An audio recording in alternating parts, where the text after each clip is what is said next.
इसमें आवाज़ ठीक है।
ये गलत स्पेलिंग लिख दी है क्या मैंने? सेक्रेटरी। ठीक है।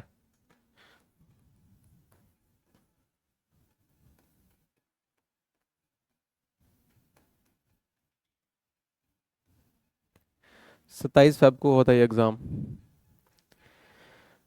और इसका देखते हैं, कुछ क्वेश्चन इसमें पूछे गए थे। जैसे पहला क्वेश्चन है, the greatest 5 digit the greatest 5 digit number which is exactly divisible by 85, कि 85 से वो क्या होना चाहिए, डिविजिबल होना चाहिए। मुझे बताओ 85 का मतलब क्या हो गया? 5 × 17 हो गया। 15 का 7 गुना 15 मतलब 17 को 5 से मल्टीप्लाई करोगे तो 85 बन जाएगा। ठीक है। और अब 5 से कौन से डिवाइड होते हैं मुझे बताओ? जिसके आखिर में या तो 0 या तो क्या होगा, 5 होगा, सिर्फ वही डिविजिबल होंगे। तो पहला वाला ऑप्शन तो नहीं हो सकता, क्योंकि ये वाला नहीं होगा। इसमें 0 है, इसमें 0 है, इसमें 5 है, इन तीनों में से कोई होगा। अब इन तीनों में से कौन सा होगा, तो आपको 17 से डिवाइड करना पड़ेगा। ठीक है, 17 से आपको डिवाइड करना पड़ेगा। तो 17 से डिवाइड करके देखो जरा। एक तो वो हो गया कि आप साइड पे करके देख लो, एक तो वो हो गया कि आप स्पीड में यहीं भी करके देख लो। तो 17 का अगर यहाँ पे मल्टीप्लाई करोगे डिवाइड, एक तरीका और भी होता है इन क्वेश्चनों को बनाने का। पूरा क्या हो गया कि आप पूरा 5 डिजिट नंबर लिखोगे ग्रेटेस्ट वाला। ठीक है, ये हो गया ग्रेटेस्ट 5 डिजिट नंबर। इसको डिवाइड करोगे, फिर वो रिमाइंडर देखोगे, फिर वो माइनस करोगे, इतने वो थोड़ा और ज़्यादा लेंथ यहाँ पे हो जाएगा। तो इसको बनाने का थोड़ा और तरीका या आसानी यही है कि आप लोग ऑप्शन बाय ऑप्शन जो कर लो, डिवाइड कर लो। इन तीनों ऑप्शन में से पहला वाला करोगे तो कितना आ जाएगा? 17 का 5 × 85, 14 और 19 हाथ में। 17 का कितना गुना? 8 गुना होता है 136, 13 आ जाएंगे और 8 हाथ में। ये दूसरा वाला नहीं होगा। और दूसरा वाला नहीं होगा तो दूसरा तीसरा वाला करके देख लो। 17 का 5 गुना आ जाएगा 85, 14 49, 17 का 8 गुना 136, 3 और 36। और ये वाला हो जाएगा, ये वाला हो जाएगा। करके देख लो जरा इसको। 99 999 60। 17 का 5 गुना आ जाएगा 85, फिर बचेंगे 14 और 9। 17 का 8 गुना आ जाएगा 136, फिर बचेंगे कितने? 3 और ये आ जाएगा 6 नीचे 0। ठीक है, तो 17 का 8 गुना 136 फिर से, तो 0 0, यानी कि ऑप्शन नंबर सी क्या हो जाएगा इसका करेक्ट आंसर। ठीक है, तो ये सिंपल सा क्वेश्चन था, कुछ था नहीं इसमें ज़्यादा। हाँ, अगर बाकी वाले आपको ऐसे आ जाए, आपको जैसे 72 का आ जाता, तो 72 का डिविजिबल कैसे करते हैं हम लोग? 72 से डिवाइड करने के बोल दे, कैसे करेंगे? 8 × 9 आ जाएगा इसका। ठीक है, तो 8 वाले कौन से डिविजिबल होते हैं? जिनके आखिर के 3 डिजिट डिविजिबल हो जाए 8 से। ठीक है, वैसे। और फिर 9 वाले आपको पता है, सम कर दो तो वैसे निकल के आ जाएंगे। इस तरह से क्वेश्चन बनता है। नेक्स्ट क्वेश्चन है, Eiffel towers. Eiffel towers is 1/5 part is painted bronze. कि आईफिल टावर जो है उसका 1/5 पार्ट किससे जो है पेंट किया गया है? ब्रॉन्ज से। 1/4 of the remaining part is painted maroon. अब टोटल मान लो कितना है? 5 है। आईफिल टावर नहीं बनाऊंगा मैं, ये मत सोचना कि आईफिल टावर बनाऊंगा। ठीक है, 5 यूनिट टोटल मैंने क्या मान लिया? आईफिल टावर की हाइट है। और उसमें से कहा गया कि 1/5, तो इसका 1/5 कितना हो गया? ब्रॉन्ज। 1/5 कितना हो गया? 1 ही हो गया, 1 यूनिट। ठीक है, 1/5 कितना हो गया? 1 हो गया, यानी कि कितने ब्रॉन्ज से किया गया पेंट। फिर बोला कि 1/4 ऑफ द रिमेनिंग, बचा कितना? 4 बच गया, तो 4 का 1/4 कितना हो गया? 1 ही हो गया। और वो किससे पेंट किया गया है? मैरून, यानी कि वो भी कितना हो गया? 1 हो गया। फिर कहा गया the rest has a golden colour, बचा कितना? 3, तो किससे किया गया? गोल्डन से। If the golden part height is 450 metre, ये जो 450 मीटर दिया गया है वो कितने की वैल्यू है? 3 की वैल्यू है। और हमें पूछा गया what is the total height of the Eiffel tower, तो टोटल कितनी है? 5 है। 3 से काटोगे 15 में, 150 में, और 15 का 5 गुना 75, तो 750, 750 metre. Option number D, 750 metre, option number D. ये क्वेश्चन क्लास में किया था हम लोगों ने, मुझे लगता है रिपीट हुआ है ये वाला question.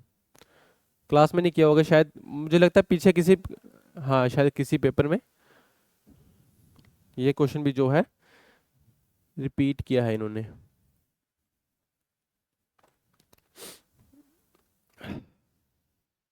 A shopkeeper gains 15% profit on selling a book at 20% discount on the printed price. The ratio of the printed price to the cost price is। ये वाला क्वेश्चन हमने क्लासरूम में किया है, और ये क्वेश्चन इन्होंने पीछे किसी वाले एग्जाम से उठाया हुआ है। याद है फॉर्मूला? हाँ, ये क्या हो गया?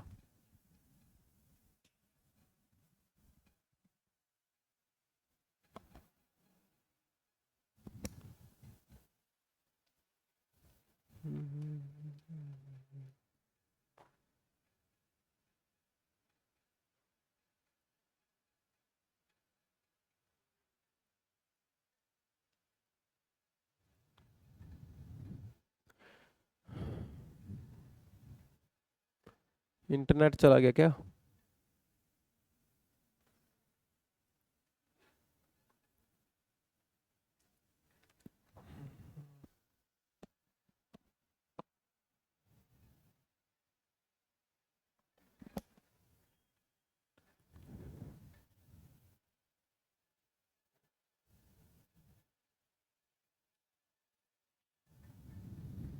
चल नहीं रही क्लास? चलो रिकॉर्ड हो रही है तो फिर बाद में देख लेंगे, आप लोग करना ज़रा चेक।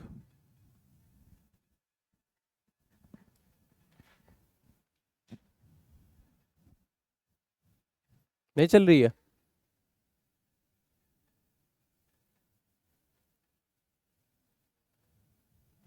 बताओ, चल रही है कि नहीं चल रही है?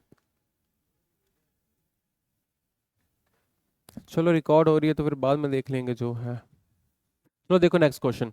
अ शॉपकीपर गेन्स 15% डिस्काउंट और selling book at 20% discount on printed price. Formula याद है? Marked price upon cost price is equal to 100 plus minus profit और लॉस परसेंटेज, और नीचे में क्या आ जाएगा? 100 माइनस डिस्काउंट परसेंटेज। ठीक है, ये वाला। और यही तो पूछा गया है कि प्रिंटेड प्राइस और कॉस्ट प्राइस की जो रेशियो होगी कितनी होगी? M P upon C P. कितने का प्रॉफिट मिलता है उसको? 15 का, तो कितना हो जाएगा? 115। और डिस्काउंट कितने का दिया? 20 का, तो 80 हो जाएगा। 5 से काटोगे 23 में, और 5 से काटोगे 16 में, तो कितना आ जाएगी रेशो? जो जिसके सामने है वो इसकी वैल्यू है, तो रेशो कितनी आ जाएगी? 23 और 16 की, ना कि 16 और 23 की। जो पहले पूछा गया उसकी वैल्यू पहले आएगी, तो 23 और 16 आ जाएगा इसका बिल्कुल सही आंसर।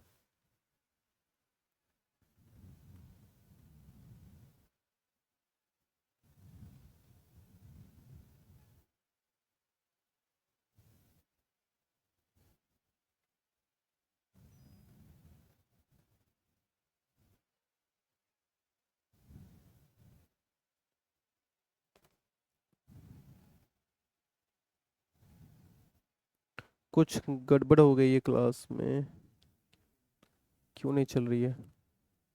हम्म, क्यों नहीं चल रही है?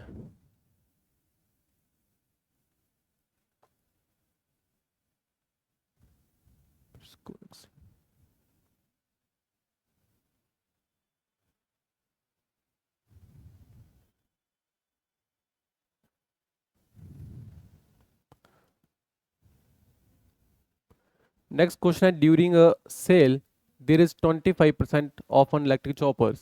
Sudha got an additional 10% discount for paying cash. She paid rupees 405. What is the price tag of the chopper? और ये क्वेश्चन हमने क्लासरूम में किया भी है, क्योंकि ये क्वेश्चन इन्होंने पीछे वाले किसी एग्जाम से रिपीट किया है। पहले 25% का डिस्काउंट मिला, 10% का और डिस्काउंट मिला, तो बताओ उसका जो प्राइस टैग था, यानी कि मार्क्ड प्राइस जो था वो कितना था, और आखिर में उसने 405 रुपये पे किए हैं। किसी भी मेथड से बनाओ, सीरीज से बना लो। एक्स मान लिया हम लोगों ने, कितने का डिस्काउंट दिया, 25 का, तो इसका मतलब क्या हो गया, यानी कि 3/4 हो जाएगा, यानी कि 75 बची हुई वैल्यू हो जाएगी, और नीचे में कितनी आ जाएगी, टोटल 100 वैल्यू, रेशो कितनी आ जाएगी, 3/4 आ जाएगी। फिर उसने 10% का वो डिस्काउंट दिया, तो कितना हो जाएगा, 10 से 9 हो जाएगा, और आखिर में 405 रुपये पे किए गए हैं। 9 का 3 गुना 27, 27 से काटोगे एक बार में 27, और बचेंगे कितने, 115, 27 से कितने, 135, 27 से कितने में, 5 में, और 15 चौको 60, एक्स की वैल्यू कितनी आ जाएगी, 600 रुपये आ जाएगी।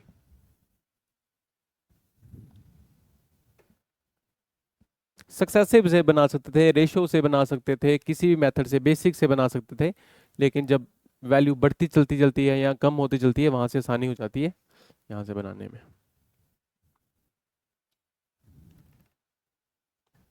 हाँ, ये स्क्रीन जो है ब्लैंक दिख रही है, अब इसका क्या कह रहे हैं हम लोग, कोई मुझे इसका।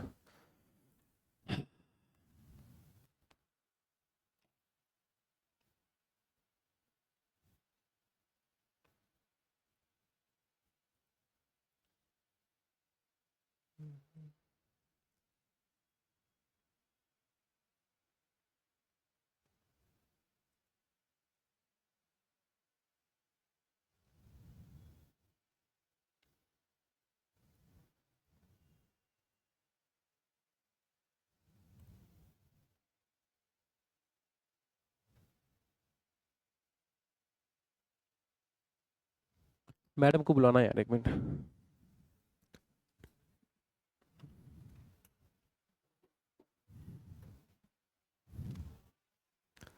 चलो देखो, तब तक नेक्स्ट क्वेश्चन बनाओ जरा, इसको आप लोग ट्राई करो, टाइम एंड वर्क का क्वेश्चन है। Ram completes a work in 12 days, working 7 hours per day. Sham completes it in 8 days, working 9 hours per day. If they work together for 7 hours per day, how many days will they take to finish the work? कितना समय लगेगा अगर वो दोनों साथ मिलके काम करें, और कितने घंटे, 7 घंटे काम करें एक दिन का।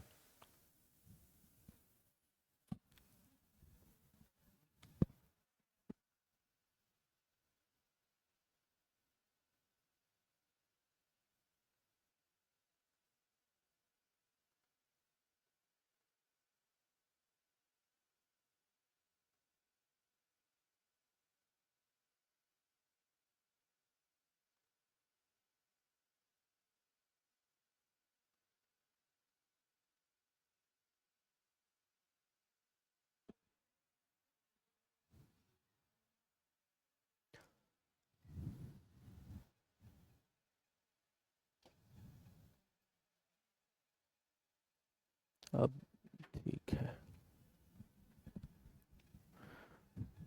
बताओ कितना आएगा इसका, बनाओ जरा।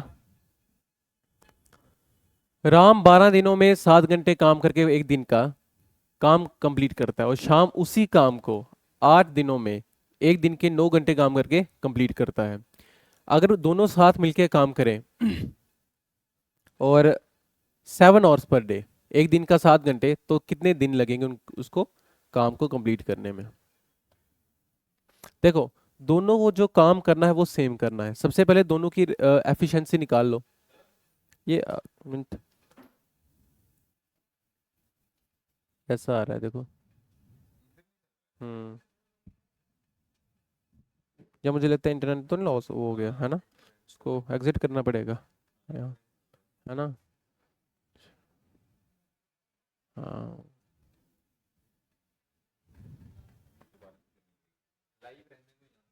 हम्म, ठीक है, इसको कर दो लाइव, कोई बात नहीं, दोबारा से कर दो लाइव, रिकॉर्ड तो हो ही रही है।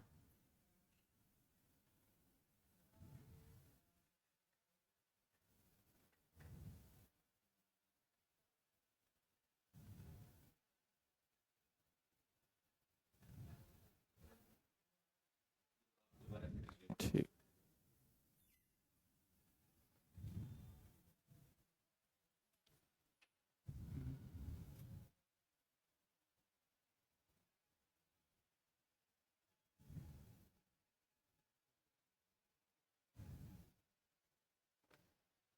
अब ठीक है, ठीक है, अब ठीक है, ठीक है ना, अभी ठीक।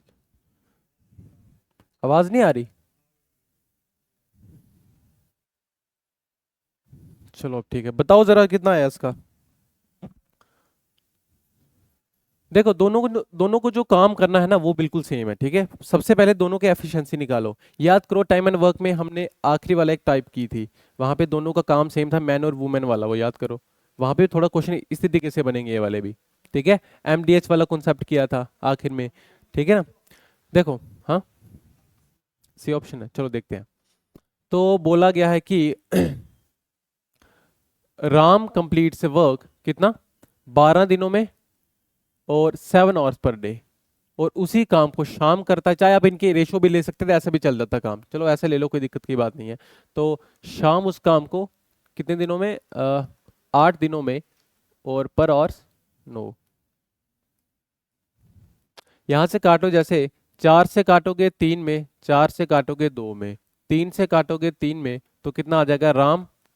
और शाम की जो एफिशिएंसी आ जाएगी कितना, 3 का 2 गुना 6, और नीचे में कितना आ जाएगा, 7 आ जाएगा। दोनों की एफिशिएंसी आ जाएगी।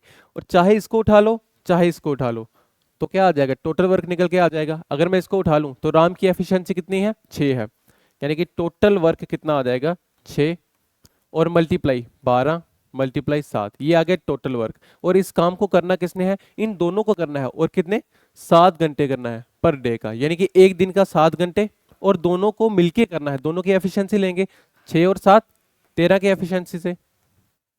तो यहाँ पे अगर आप इसको करोगे डिवाइड, जैसे 7 से 7 खत्म, 12 का 6 गुना 72, 72 बाय कितना आ जाएगा, 13 आ जाएगा, 72/13 आएगा इसका। ऑप्शन नंबर बी होगा इसका बिल्कुल सही आंसर, ठीक है। ऑप्शन नंबर बी होगा इसका सही आंसर।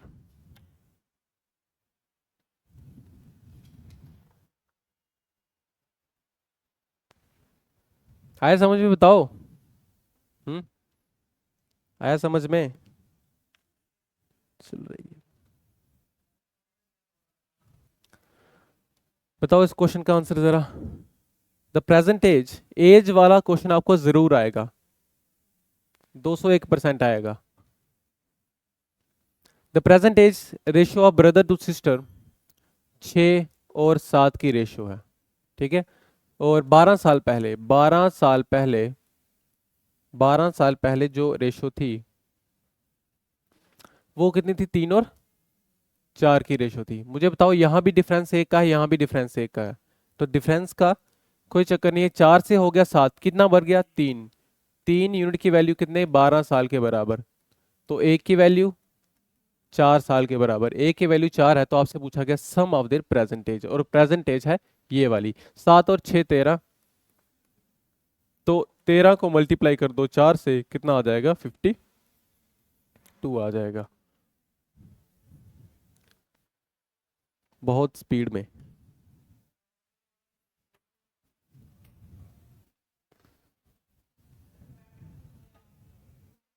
ये दरवाजा बंद कर दो, सारी कूलिंग बाहर जा रही है। आ तो रही है थोड़ी बहुत मुझे। चलो बताओ जरा इसका कंप्यूट। ये वाला क्वेश्चन भी हम लोगों ने अलजेब्रा में किया हुआ है, अगर आपको याद आए तो। और ये क्वेश्चन भी रिपीट किया है इन्होंने पीछे किसी पेपर से। यहाँ पे ना, यहाँ पे थोड़ा सा करेक्ट कर लेना, ये डेसिमल यहाँ नहीं है, ठीक है, यहाँ पे है डेसिमल आगे, यहाँ पे है डेसिमल, ठीक है। 12.1 है।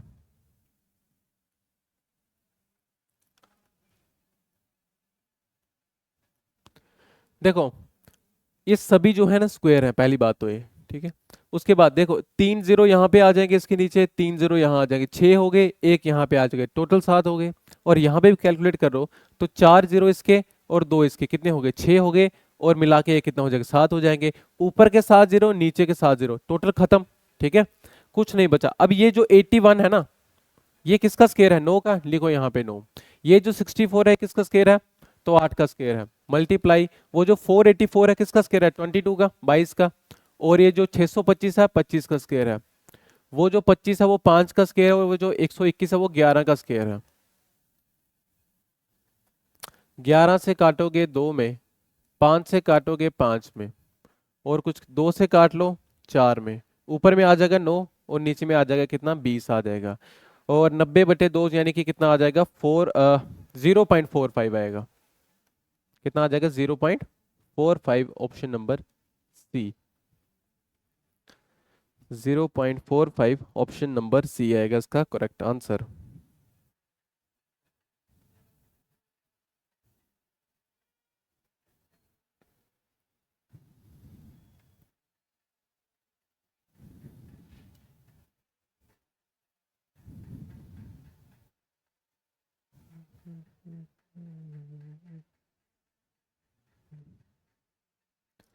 A sum becomes 27 times its original value in 3 years with annual compounding. Calculate the annual interest. बताओ, कंपाउंड इंटरेस्ट पे कोई सम है और वो कितना बन जाता है, 27 गुना बन जाता है, तो रेट ऑफ इंटरेस्ट कितना होगा? हम्म, कितना होगा? 3 साल में कोई सम कितना बन जाता है, 1 से 27 बन जाता है। याद करो जब हम लोगों ने ऐसे क्वेश्चन किए थे और 1 साल पे वापस जाना होगा, अगर 2 साल होते तो वो वैल्यू क्या हुई है, स्क्वायर हुई है। अगर 3 हुई है तो 3 साल बोले जाते तो मतलब क्यूब हुआ है, और 4 का मतलब 4 पावर हुई है। और जब 1 साल पे जाओगे तो इसके ऊपर भी लगाओगे क्यूब रूट और इसके ऊपर भी लगाओगे क्यूब रूट। यहाँ पे आ जाएगा 1, और 27 जो होता है वो 3 का क्या होता है, क्यूब होता है। कितने से बढ़ गया है, 2 से, और कितने पे, 1 पे, मल्टीप्लाई 100%, तो कितना आ जाएगा, 200% आ जाएगा। कितने परसेंटेज का रेट ऑफ इंटरेस्ट है, 200% का। जो लोग 150 आंसर दे रहे थे उनको दीवारों में चुनवा दिया जाए।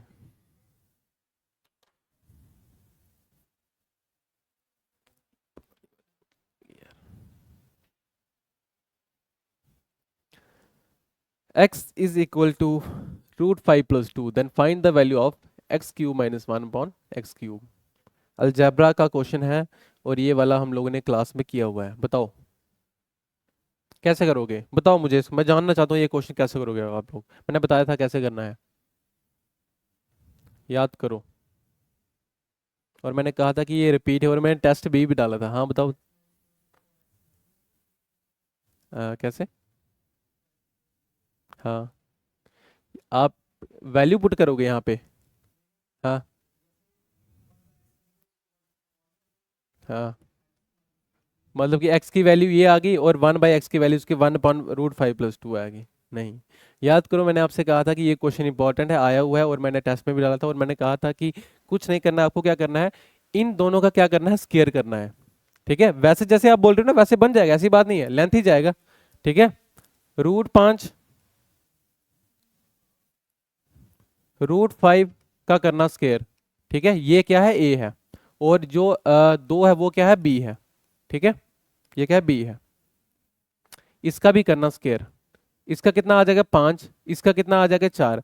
अगर स्क्वायर करने के बाद डिफरेंस मिला कितने का, 1 का, तो जो x+1/x की वैल्यू क्या हो जाएगी, बड़ा वाला नंबर, यानी कि a हो जाएगा 5, और x-1/x की वैल्यू क्या हो जाएगी, 4 आ जाएगी। ठीक है, ये मैंने आपको कहा था, इसको याद रखना। बस अगर आपके पास x-1/x की वैल्यू है तो आप लोग निकाल सकते हो x³ - 1/x³ की वैल्यू। कितना आ जाएगा, x³ - 1/x³ की वैल्यू कितनी आ जाएगी, n³ + 3n। ठीक है ना, माइनस वाले में प्लस होता है, तो 4 का क्यूब प्लस 3 का 4 गुना। 4 का क्यूब होता है कितना, 64, और 3 का 4 गुना कितना आ जाएगा, 12 आ जाएगा। टोटल मिला के आ जाएगा 76 आ जाएगा। ठीक है,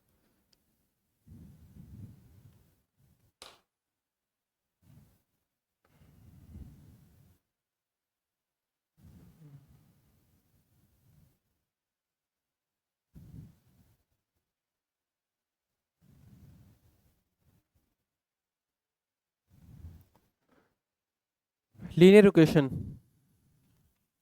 graphs of linear equation, no solution है, और नो सॉल्यूशन की कंडीशन क्या है,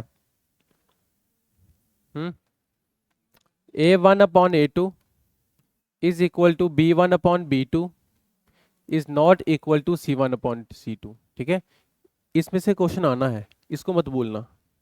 फ्री के 2 नंबर है, तो कितना आ जाएगा, 28 अपॉन 42, 8 अपॉन माइनस के आ जाएगा। 28 14 से काटोगे 2 में, 14 से काटोगे 3 में, 2 से काटोगे 4 में, और 4 का 3 गुना 12, और ये माइनस भी है तो के की वैल्यू कितनी आ जाएगी, -12। ये क्वेश्चन भी रिपीट है।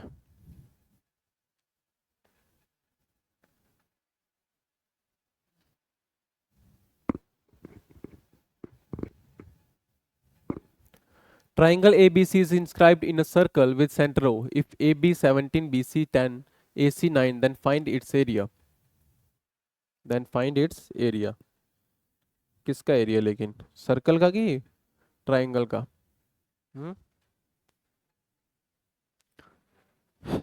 Triangle ABC is inscribed in a circle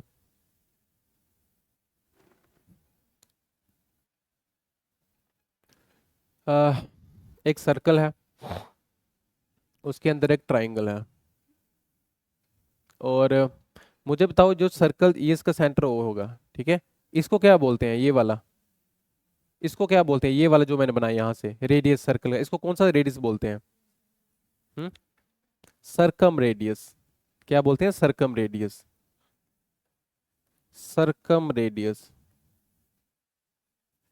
और सरकम रेडियस को डिनोट करते हैं बड़े वाले आर से, ठीक है, और इन रेडियस होता है बाहर वाला, ठीक है, दूसरा वाला। चलो अभी सरकम रेडियस, हालांकि यहाँ पे ना एक चीज ये है कि इन्होंने हमें सर्कल का नहीं पूछा है एरिया, इन्होंने पूछा हमें किसका, ट्राइंगल का एरिया। तो ट्राइंगल का एरिया निकाला, अब ये इक्विलेटर ट्राइंगल भी नहीं है, अब ये राइट एंगल ट्राइंगल भी नहीं है, ये है स्केलन ट्राइंगल। तो अगर स्केलन ट्राइंगल इन्होंने दिया हुआ है तो सरकम रेडियस देने की क्या जरूरत थी? सीधा सीधा ऐसे निकाल लो, यहाँ पे वो भी नहीं लगेगा बिल्कुल। तो यहाँ पे कैसे निकालोगे? सेमी पेरीमीटर क्या आ जाएगा, 17 + 10 + 9 आ जाएगा, डिवाइड कर लो 2 से, कितना आ जाएगा, 17 27 9 26, 26 आ जाएगा, 19 सॉरी 36 आ जाएगा, 36/2 का मतलब कितना हो गया, 18 हो गया सेमी पेरीमीटर। यहाँ पे हीरोन्स फार्मूला लगा लो, आसानी से बन जाएगा। हाँ, अगर यहाँ पे राइट एंगल ट्राइंगल या इक्विलेटर या कोई और बनता तो वहां पे हम लोग निकाल सकते थे, लेकिन ये स्केलन ट्राइंगल है, तो यहाँ पे एरिया कैसे आ जाएगा, हीरोन्स फार्मूला, एस, एस का मतलब हो गया 18, एस माइनस ए, 18 में से 17 गए 1, एस माइनस बी 8, और एस माइनस सी कितना आ जाएगा, 9 आ जाएगा। और 9 8 70, 18 का 8 गुना कितना होता है, 144, और 144 × 9 आ जाएगा। 144 का मतलब क्या होगा, 12, और 9 का मतलब क्या होगा, 3, तो कितना आ जाएगा, 36 सेंटीमीटर स्क्वायर आ जाएगा। ये क्वेश्चन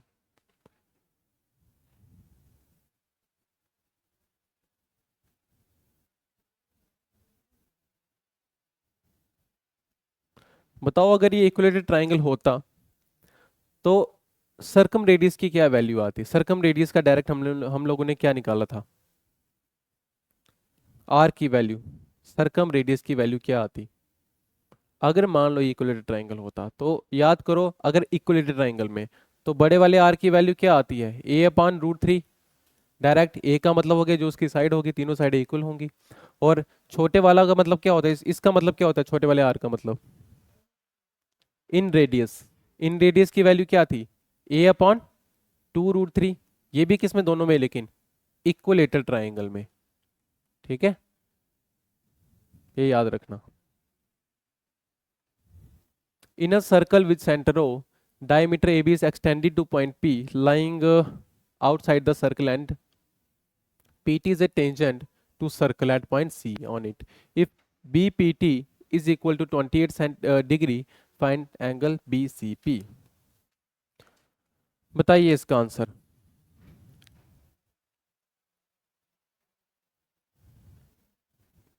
एक सर्कल दिया गया है विथ सेंटर O, एक सर्कल है उसका सेंटर O है, फिर कहा गया है कि AB डायमीटर है, AB मान लो डायमीटर है, A और B है इसका डायमीटर, ए और बी है इसका डायमीटर। फिर कहा जाता है कि इसको एक्सटेंड करो, लेके जाओ आगे तक, कहाँ तक, पी तक, एक पॉइंट पी तक। उसके बाद P T is a tangent to a circle at point C, मान लो P T is a tangent P T is a tangent at point C पे, और angle B P T is equal to 28 degree, angle B P और कौन सा है T, यानी कि ये कितना है 28 डिग्री, ये कितना है 28 डिग्री है। उसके बाद कहा गया find B C P, B C और पी, यानी कि ये वाला जो एंगल होगा, ये वाला एंगल, ये वाला एंगल कितने का होगा, ये वाला जो एंगल होगा कितना होगा। अब मुझे बताओ यहाँ से अगर मैं यहाँ से मिला दूँ इसके टेंजेंट पे, ये तो कितना बनेगा, पूरा 90 डिग्री का बनेगा, ये वाला पूरा 90 डिग्री का बनेगा, ठीक है। तो बताओ बी सी और पी ये कितना बनेगा, बी सी और पी कितना बनेगा बताओ, जल्दी से बताओ। हम्म, सुनो मेरी बात ध्यान से, ये भी रेडियस है, ये भी रेडियस है, ठीक है। इस ट्राइंगल में देखो, यहाँ से मैं ऐसे बना रहा हूँ, थोड़ा सा ये लाइन छोड़ देना, ये भी रेडियस है, ये भी रेडियस है। अगर ये रेडियस है तो ये बन गया आइसोस्केलेस ट्राइंगल, और ये वाला एंगल और ये वाला एंगल क्या होगा, सेम होगा, ठीक है। लेकिन ये वाला एंगल पता करने के लिए हम लोगों को क्या करना पड़ेगा, इस बड़े वाले ट्राइंगल में देखना पड़ेगा आपको, ये इस बड़े वाले ट्राइंगल में सबसे पहले देखना पड़ेगा यहाँ से, ठीक है। ये 28 डिग्री का है और ये वाला कितना होगा, पूरे 90 डिग्री का होगा। 90 और 28 कितने हो गए, 118 हो गए। इन दोनों को मिला के अगर 118 आ गया तो ये वाला एंगल कितना आ गया बचा हुआ, 62 आ गया, बिल्कुल 62 डिग्री आ गया। और फिर इस ट्राइंगल में, और फिर इस ट्राइंगल में अगर आप देखोगे, अगर ये वाला 62 डिग्री है तो ये वाला और ये वाला क्या होगा, आपस में इक्वल होगा। तो बचे कितने, 118 ही बच के, और 118 का आधा कितना होता है 59, तो ये वाला कितना आ गया 59, और ये भी कितना आ गया 59 आ गया। और इस पूरे को मिला के कितना है 90 डिग्री का है। अगर उसमें से 90 में से 59 ये है तो बचा ये वाला जो बी सी पी, बचा कितना 31, तो कितना आ गया 31 डिग्री आ गया, ऑप्शन नंबर सी, ठीक है। यहीं पे थोड़ा सा आपको खेला खेलना था इसके साथ।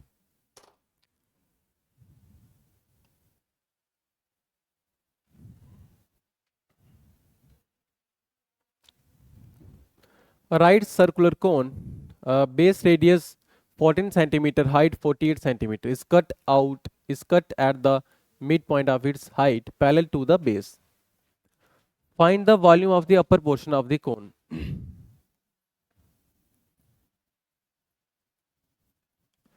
कहा गया कि एक है आपके पास कोन, मान लो इस तरीके का कोन है आपके पास, बिल्कुल।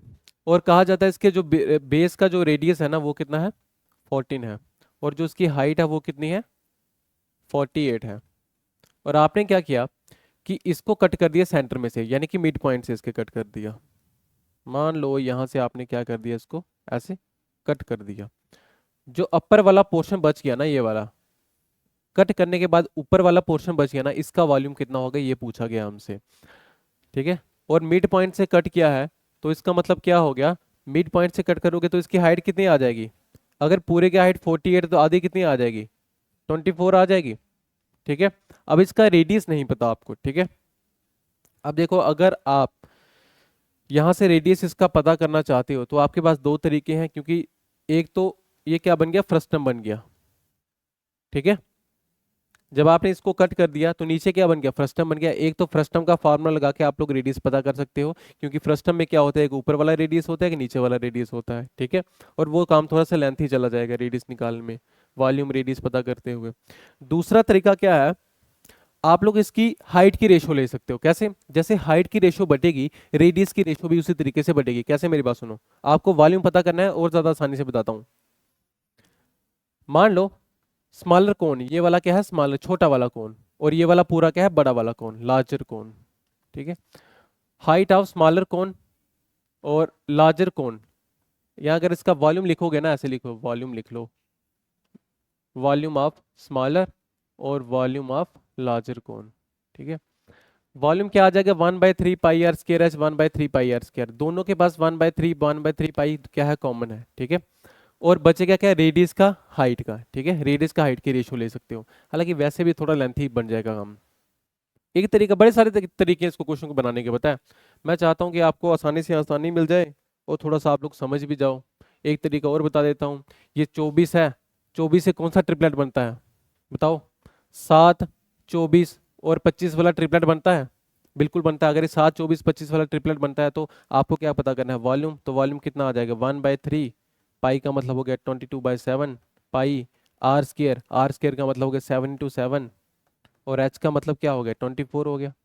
7 से 7 चला जाएगा, 3 से काटोगे कितने में? 8 में।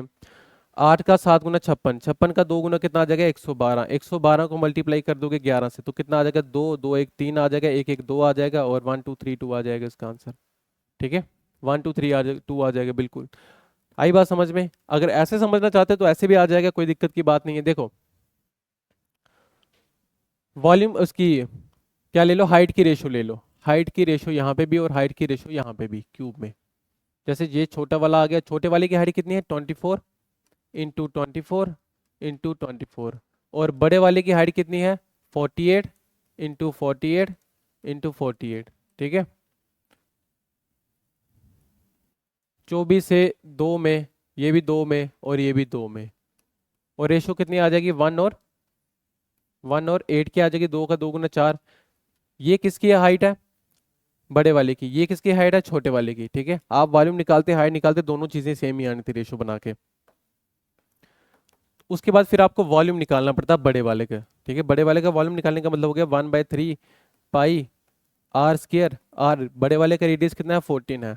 आर स्केयर एच की वैल्यू कितनी है? 48। जो उसका वॉल्यूम आ जाएगा 7 का 3 गुना 21, 21 से काटोगे कितने में? 7 से काट लो 2 में और 3 से काटोगे 16 में। 16 का 2 गुना 32, 32 का 2 गुना 64, 64 का 11 गुना 4, 6 4 10 जीरो के हाथ में 6 1 7, 704 आ जाएगा। और 704 को डिवाइड करोगे 8 से, फिर 1 की वैल्यू लेके आओगे। वैसे थोड़ा लेंथी चला जाएगा काम। ठीक है, वैसे थोड़ा लेंथी चला जाएगा काम।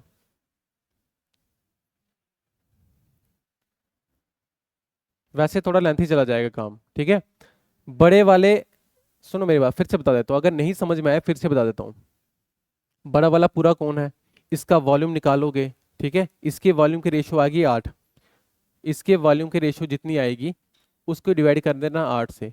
और एक छोटे वाले की निकालनी है, क्योंकि जब इसकी रेशियो काटोगे तो इसका क्यू का बन जाएगा और यहाँ पे कितना आ जाएगी? एक की वैल्यू उसमें से कर लेना मल्टीप्लाई, एक की वैल्यू निकल के आ जाएगी। और उससे सबसे ज़्यादा आसान यही है कि आप लोग क्या करो, 7 24 25 का ट्रिपलेट बन रहा है, आपको पता है कि यहाँ से ट्रिपलेट बनेगा तो यहाँ पे कितना आ जाएगा? ये 7 आ जाएगा, ये 24 पहले से दिया गया और ये कितना आ जाएगा? 25 आ जाएगा। ठीक है, ये थोड़ी सी चीज़ें समझ लोगे तो और ज़्यादा आसानी हो जाएगी, बेसिक से थोड़ा लेंथी बढ़ जाएगा काम। बताओ समझ में आया? हाँ बताओ, या वॉल्यूम निकाल के पूरा बताऊं? हाँ, the pie chart shows how the school fund is spent under different heads in a certain school. Use the pie chart, answer the question. If the total expenditure is 90 lakh, then what percentage of the money spent on arts and craft compared to sports? Arts and craft में कितना है? 90 degree और sports में कितना है? 120 degree. तो बताओ कितना स्पोर्ट्स से कंपेयर किया जाए तो आर्ट्स एंड क्राफ्ट में कितना परसेंटेज का उसमें मतलब स्पेंड किया गया है? पूरी वैल्यू निकालने की कोई ज़रूरत नहीं है। आर्ट्स एंड क्राफ्ट में कितना है? 90 है और उसमें कितना है? 120 है। और परसेंटेज निकालने के लिए कर दो 100% से मल्टीप्लाई। 3 में ख़त्म, 4 में ख़त्म, 4 से काटोगे 25 में ख़त्म और 25 का 3 गुना कितना आ जाएगा? 75% आ जाएगा। 75% आ जाएगा।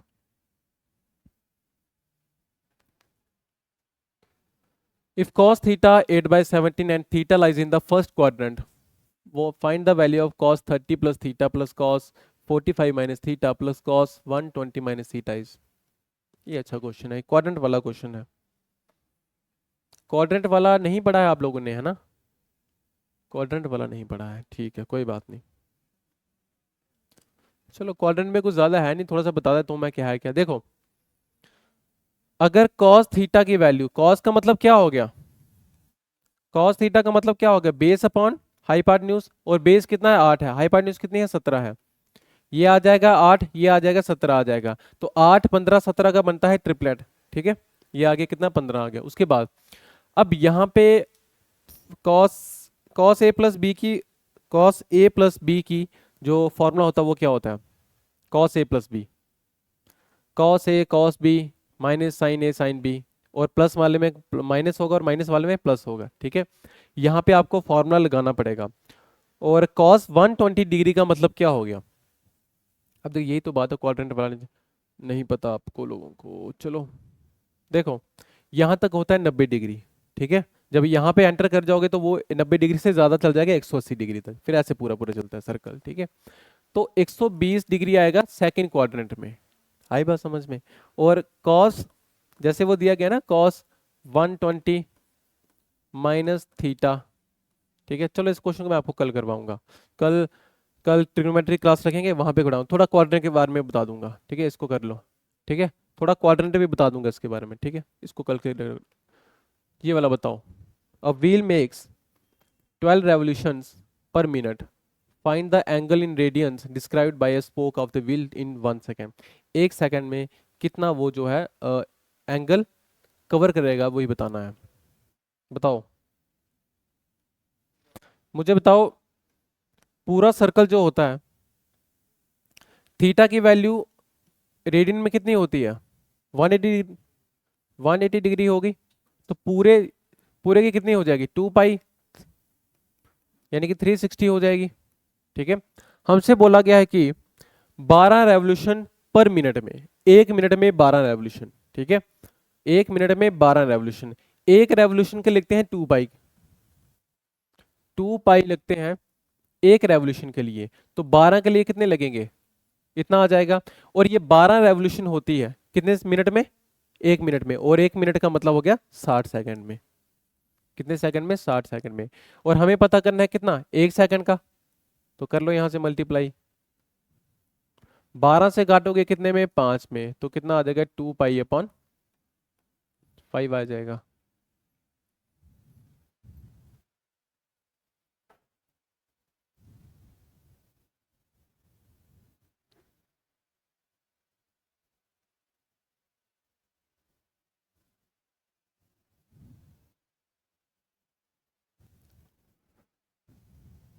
आखिरी क्वेश्चन है ये वाला।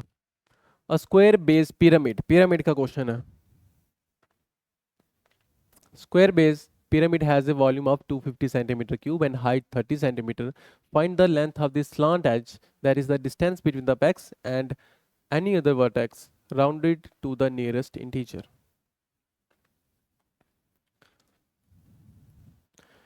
पिरामिड याद है आप लोगों को? बताओ थोड़ा बहुत। हम्म, ऐसे तो पिरामिड है ना, ये स्क्वायर बेस है, जैसे बना देख लो, कोई बात नहीं है। अब इन्होंने कहा गया है कि हमें क्या बताना है? स्लांट, स्लांट एज बताना है। स्लांट एज ये आ गया इसका सेंटर पे। और स्लांट एज कहाँ पे बनेगा? किसी भी एक फेस पे बना लो, वट उस पे, ठीक है। मान लो मैंने इस वाले सेंटर पे बना लिया स्लांट एज। अब इन्होंने हमें दिया गया है, वॉल्यूम दिया गया है। वॉल्यूम ऑफ पिरामिड क्या आएगा बताना जरा? वॉल्यूम ऑफ पिरामिड क्या है? याद करो, 1/3 area of base into height, area of base into height, ठीक है। कैसे याद करवाया था? कोन की तरह है ये। और कोन में क्या होता है? 1/3 पाई आर स्केयर एच, ठीक है। और पाई आर स्केयर का मतलब क्या हो गया? एरिया, ठीक है। तो कैसे आ जाएगा? 1/3 एरिया बेस इंटू हाइट आ जाएगा। वॉल्यूम कितना दिया गया है? 250। 1/3 एरिया ऑफ बेस, बेस का एरिया का मतलब क्या हो गया? स्केयर हो गया। और अच्छा नहीं दिया गया, कोई बात नहीं, एरिया यहाँ पे लिख देता हूँ मैं एरिया से। और हाइट कितनी दी गई है? 30। 3 से काटोगे 10 में चला जाएगा, ये 0 से यहाँ पे खत्म हो जाएगा। तो एरिया कितना आ जाएगा? 25 आ जाएगा। मुझे बताओ, अगर बेस का एरिया 25 है तो साइड कितनी आ जाएगी उसकी? क्योंकि ये क्या है? स्केयर में है। और स्केयर का जो एरिया है वो कितना है? 25 है। तो साइड कितनी आ जाएगी? 5 आ जाएगी। यानी कि ये वाली जो साइड है वो कितनी है? 5 है। कितनी है? 5 है। अगर ये वाली साइड 5 है और आपसे पूछा गया है कि स्लांट एज की वैल्यू बतानी है, यानी कि स्लांट एज कहाँ पे है? ये वाली, इसकी वैल्यू बतानी है कितनी है। ये जो मैंने बनाया है right angle triangle, right angle triangle ये वाला, ठीक है, दिखाई दे रहा है ना? ये कितना आ जाएगा? हाइट कितनी दी है? 30 दी है। यहाँ पे बना देता हूँ ऐसे, हाइट कितनी है 30 है। मुझे बताओ अगर ये पूरी साइड 5 है तो ये आधी कितनी हो जाएगी 2.5 हो जाएगी। और इसी हाइपोटेन्यूज की वैल्यू बतानी है आप लोगों ने। तो क्या आ जाएगा, हाइट कितनी आ जाएगी, स्लांट हाइट कितनी आ जाएगी, स्लांट हाइट को डोनेट करते हैं एज से, अच्छा लेना स्लांट एज, अरे यार स्लांट एज कितना आ जाएगा 30 का स्क्वायर प्लस हो जाएगा 2.5 का स्क्वायर और इसके ऊपर लगा दोगे रूट पर लगा दोगे 30 का स्क्वायर आ जाएगा 900 और प्लस हो जाएगा 2.5 का स्क्वायर यानी कि 6.25 और यहाँ पे कितना आ जाएगा 906.25 और डेसिमल लगाना चाहते हो तो लगा लो, बाकी नहीं लगाने उन्होंने क्या बोला है round it off to nearest region है ना। तो लगभग किसका हो गया ये 30 का स्क्वायर हो गया, ठीक है, यानी कि 30 आ जाएगा इसका आंसर 31 या 30 पॉइंट कुछ आएगा समथिंग, कितना आ जाएगा 30 ही आ जाएगा, ठीक है 30 ही आ जाएगा।